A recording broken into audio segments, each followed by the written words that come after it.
So this like whole tapestry of life, right? It weaves itself like not just in the visible world, but also within this intricate labyrinth within our minds.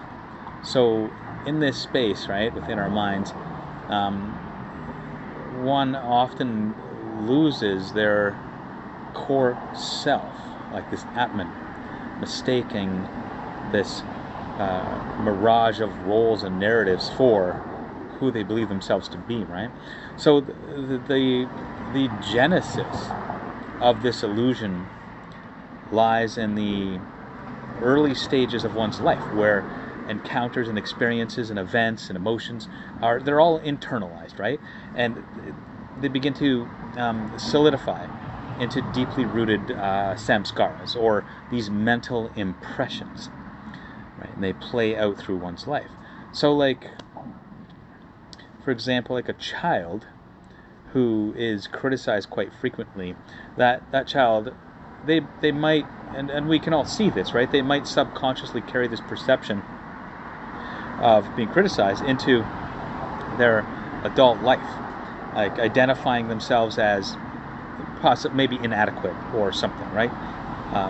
So this is more like a subconscious connection. It could even be conscious, right? To this sense of being criticized throughout their early life, and them having some feeling inadequate. Like, so similarly, this traumatic experience can become like sort of like a cornerstone upon which like this fortress of anxiety or depression is built. So we could envision the mind as a garden, and I really like this, using the idea of a garden, or of a still lake as well. But we'll use a garden. So like the mind as a garden where seeds of experiences are sown, right? Watered by our attention and fertilized by repetition. So these seeds grow into the flora of our identity, right? So over time, the individual conflates this constructed persona with their true self. So the drama of life starts to matter immensely, because their sense of self, it's now invested, right? It becomes invested in this. The sense of idea of oneself becomes invested in these notions and these dramas and traumatic events which may have occurred. So, like, picture somebody who prides themselves on their intellect, for example. Like, a challenge to their ideas becomes a challenge to their entire very existence itself, right? We can see that can happen frequently. So attachments form as a result of this misplaced identity. So the mind clings to ideologies, opinions, judgments, right? All of these things, and turns them into like these mental artifacts to be defended, and sometimes at all cost, right? Typically at all costs. So these attachments serve as the brick and mortar of an invisible but kind of perceptible wall separating me from them, us from the other, right? Like the I becomes a contracted, isolated entity, fragmenting the reality of interconnectedness and non-duality, right? So this identification with suffering intensifies the delusion. If one has been through like trauma or difficulty, the mind might begin to identify with that suffering as though it is the sum total of its very existence itself, right? So I've worked with many people who have gone through tremendous trauma, and the difficulty, and they can attest to this, is their identification with the trauma itself. And it's not a conscious identification. There's a lot of layers here, right? There's been the identifying with that trauma, identifying as a victim through their entire life, sometimes 30, 40 years, right? But in identifying with that pain, we forsake our ability to transcend it, right?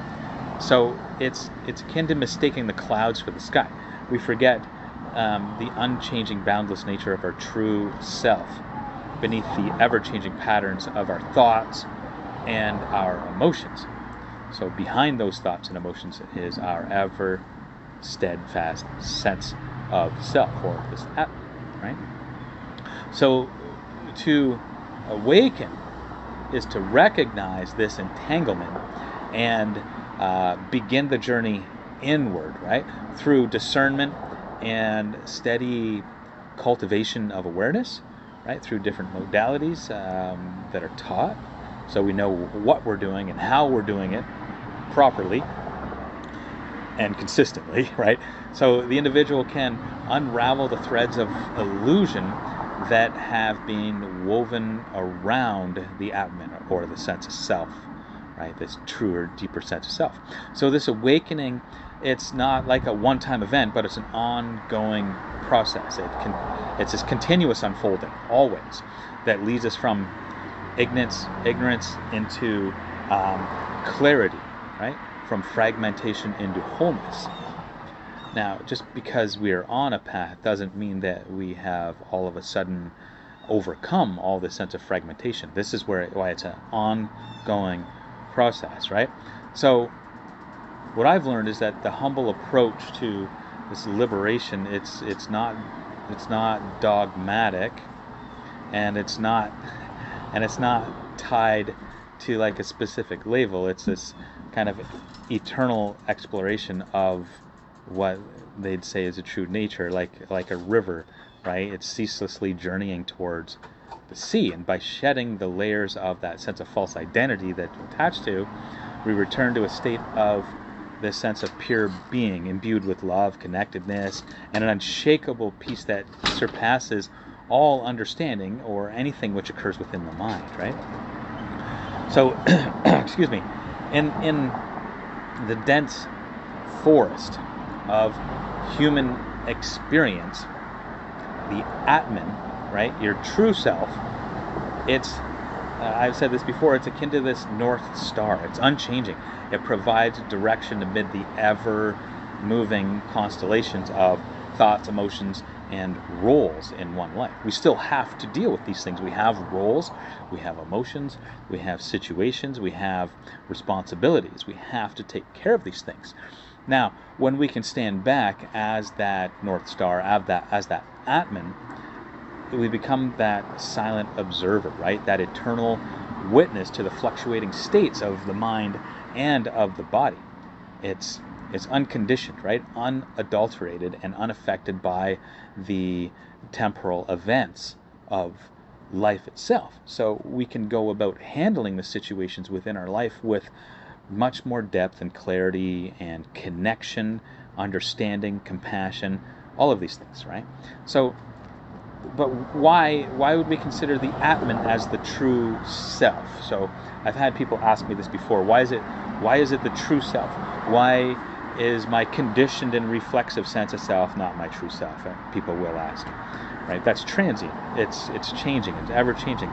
So to grasp this, why the Atman is the true self, like, I think it's important to consider that everything that you identify with, like your thoughts, emotions, body, relationships, accomplishments, right, your career, material possessions, right, it's subject to change. Like the body ages, opinions shift, emotions ebb and flow, like even like your most, like your closest relationships and your achievements, they're transient as well, right? They can come and go, they move, they shift. But like through all of this, something within that or behind it, witnessing it, remains constant. So this immutable element, right, it's ever present through your life's many changes, right? We call it the Atman, this sense of self. It's not dependent upon these external factors, or even the factors within the mind, which are external to the Atman. So it's the unchanging backdrop against which the drama of life unfolds. So it's this space in which thoughts appear and disappear. Like like clouds, like drifting across the sky, right? They never affect the sky itself. These clouds can come and go and come and go and come and go all day long, but the sky is there, right? It doesn't change. The sky is the sky. So staying within this sense of Atman is like, it's like diving into a boundless ocean, right? And allowing the waters to dissolve the granules of your sandcastle self, right? So the illusion of separateness evaporates. It dissolves into that Atman. So like, as these, so the separateness evaporates, right? So as the egoic structures, like they're very diligently constructed, right? They dissolve into that sense of that nothingness. So when you dwell in this space, these divisive walls of me and other, they crumble, right? They reveal the interconnectedness of all life. And something I think it's very important to look into with this is, and it's very, very well done, is, and I can post some information about this at some point, is with Sri Ananda Murthy, his philosophies on neo-humanism. Absolutely beautiful, like the interconnectedness of all things, right? Organic, non-organic, sentient, non-sentient, all of these things in our entire cosmos, right? The interconnected of this. And when we put ourselves in that space, the heart organically, it opens, right? And compassion radiates naturally. So as you perceive yourself in every face and hear your own questions in every voice, right? So abiding in this Atman, it brings forth a sense of liberation. It's similar to removing a tight shoe after a long and arduous journey, right? Relief. The constriction, right? We are able to feel ourselves, feel relief. So the mental afflictions and emotional burdens become like insubstantial shadows in the brilliant light of this awareness itself. So, and everybody has this. We all have. Everything is imbued with this. So just as darkness can't exist in the presence of light, the illusory self can't maintain its facade when it's exposed to the luminous nature of your true being, right? So the very patterns that once entrapped you lose their tenacity, dissolving like morning mist under the sun, right? They disappear. Like for example, if you were deeply engrossed in a movie and then suddenly realize it's only a projection, would you still be as emotionally invested, right? Similarly, once the light of that Atman shines upon the movie of your life, the identification with characters, plot twist, dramatic climaxes, like it all weakens, right? And it eventually ceases. It ceases within your mind, right? It becomes something much different. These dramas no longer play out in this fashion. So through discernment and presence, you grow to recognize that you aren't the flickering images on the screen, but the unchanging screen itself, untouched by the tragedies and the comedies that play out on it. So as you stay within and abide more and more in this understanding, the drama of life can continue its dance, but you remain rooted in a peace that's unshakable and incredibly profound, just as much, excuse me, just as much as it is liberating. So when one rests in the Atman, there's an experience of this Ananda, bliss. It's a Sanskrit term that captures an indefinable state of this bliss or joy and completeness that transcends this ordinary sense of happiness, right? So this bliss isn't predicated on circumstances or any kind of external stimuli, but it's rather the natural state of being, much like the sun is always radiant, even when obscured by the clouds.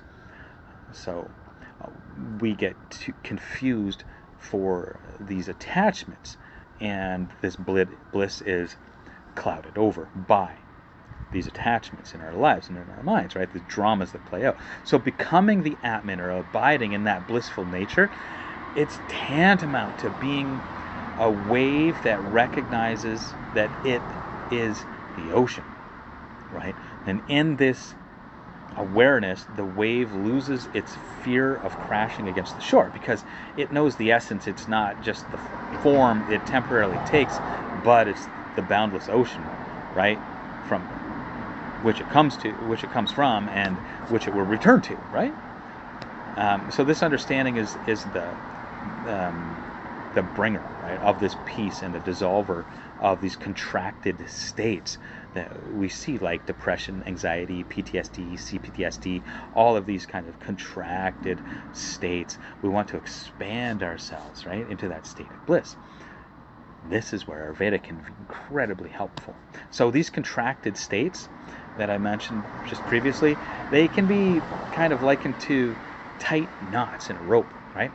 They form due to accumulated layers of unprocessed emotions, thoughts, experiences, which are essentially like misidentifications with the ever-changing aspects of our life itself. And it's like, just like sunlight naturally unravels a tightly coiled knot by warming and softening all of its fibers. So the bliss of the Atman, this Ananda, permeates the emotional and psychological knots, loosening their grip. It gives us space in order to view that, right, from that developed state of Atman. So imagine, right, like that someone who's been carrying the weight of all of their past trauma, right? When they step into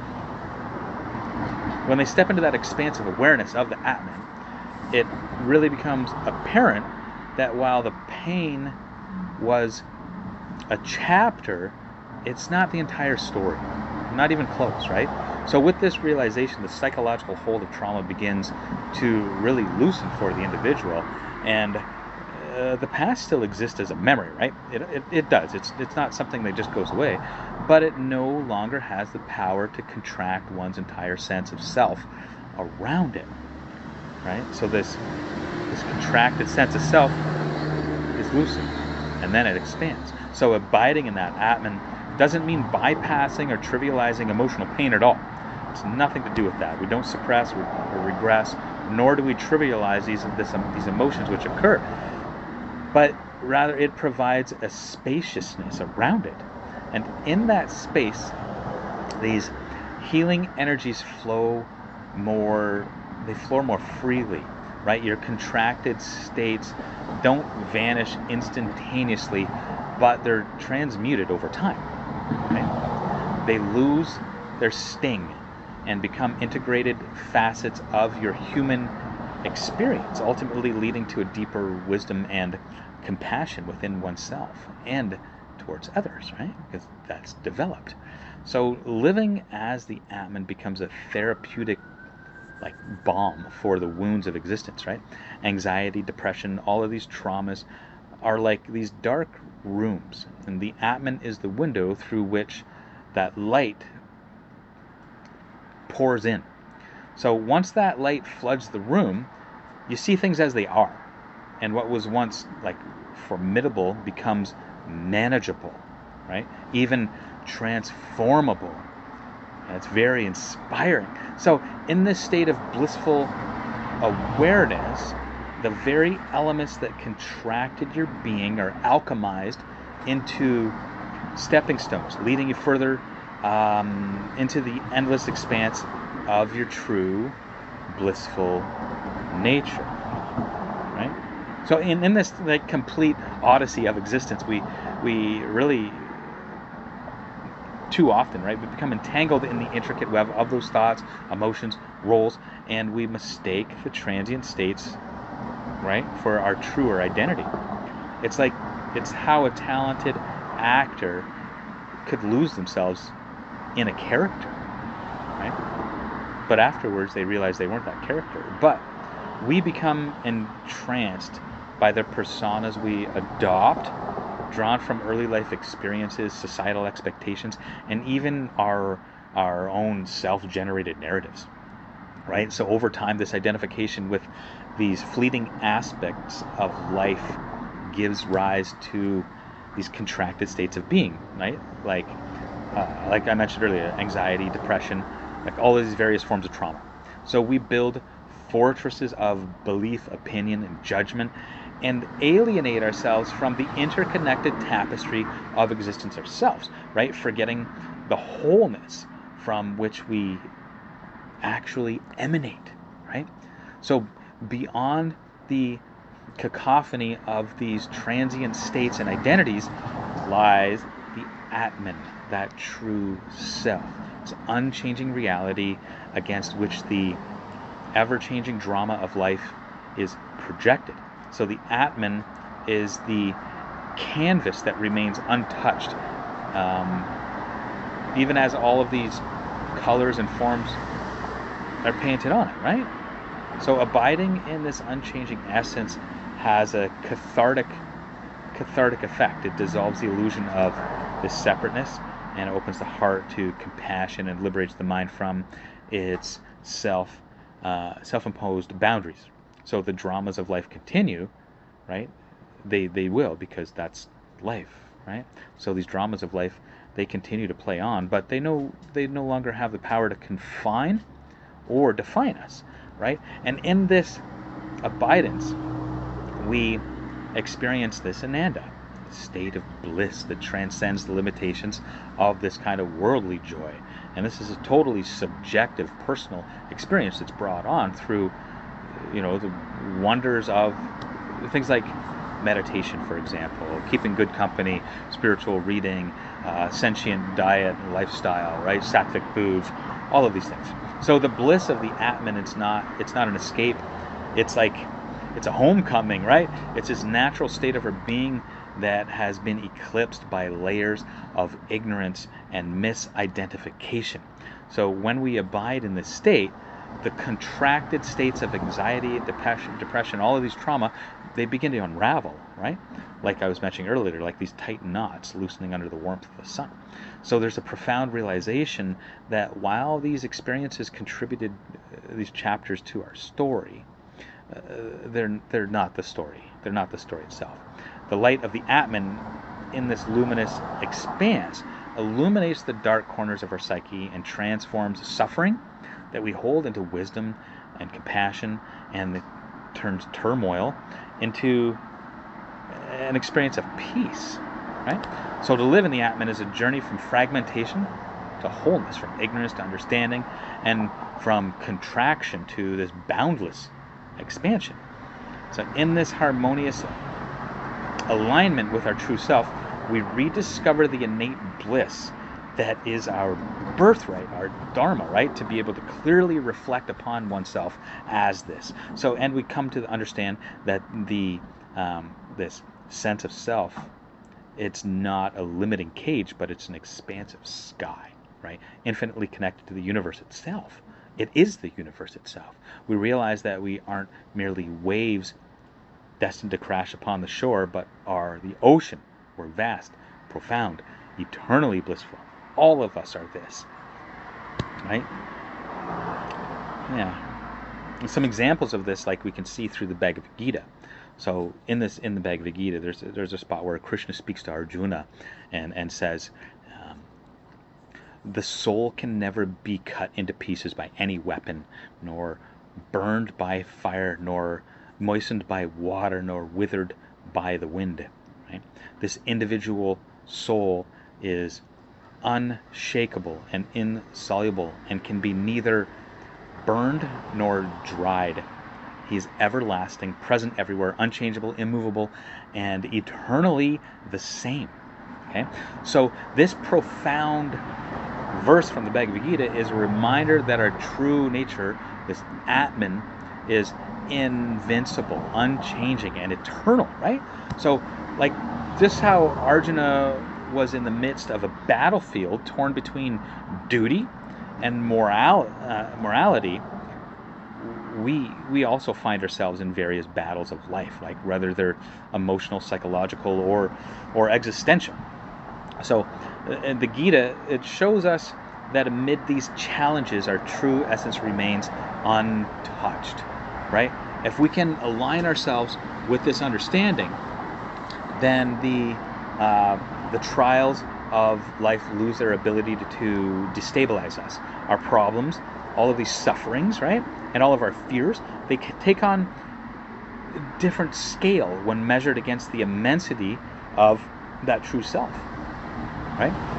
Like they really do. They take on a totally different scale when measured against the immensity of that Atman. Okay, so returning to this kind of wisdom in practical day-to-day life, it can be really, really a great source of deep strength and serenity, right? That it guides us through these problems and concerns of existence which we have to face, but with the steadiness of this sense of eternal awareness. Namaskar.